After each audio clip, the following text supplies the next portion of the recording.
internautes, chers téléspectateurs, nous vous disons bonjour. Votre Joseph Laurier, le responsable de la pépinière JSA, cette structure qui s'occupe de la production du laurier, dans ses rouages, dans ses faces et phases, nous vous saluons.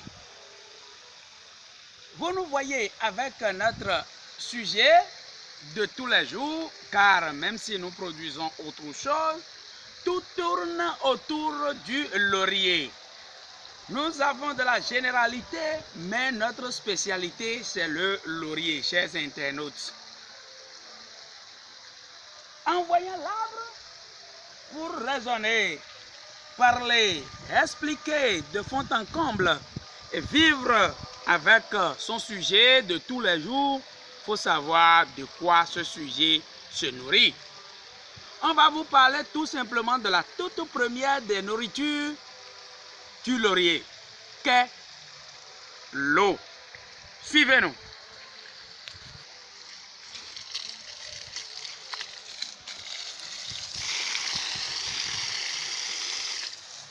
Lorsque nous avons mis en terre quel laurier, vous allez voir qu'il y a un creux.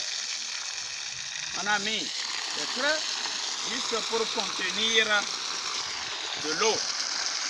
Je puis vous dire que c'est la toute première nourriture, la toute première des conditions à réunir avant de parler de la production du laurier. Si vous voulez garder un plant de laurier chez vous, je suis mieux placé pour vous dire de quoi vous avez besoin au prime abord avant d'installer votre champ de laurier.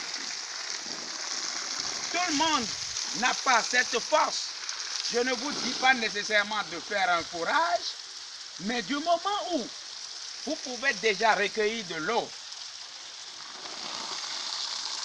quelque part, toujours est-il que ce soit l'eau de pluie, que ce soit l'eau de ruissellement, oui, je dis bien l'eau de ruissellement, bien traitée, et ça soit un fourrage, ça dépend de la quantité ou bien le nombre de plants que vous mettez en terre. C'est ça qui va définir la quantité d'eau à utiliser, chers internautes. Mais si votre plant, jeune plant adulte, n'a pas trouvé l'eau, chers internautes, qu'est-ce qui va se passer? Observez ceci. Lorsque vous n'avez pas de l'eau, vous voyez là? Ouais. Lorsque vous n'avez pas de l'eau, vous voyez le bourgeon terminal est en train de flétrir, dormir, ça veut dire ça manque de vigueur. C'est en haut ici qu'il faut le constater.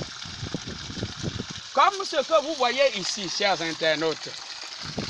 Vous voyez là? Vous voyez là? Mais si c'est bien nourri en eau, chers internautes, observez, les bourgeons terminaux vivent très bien, sont encore rigides.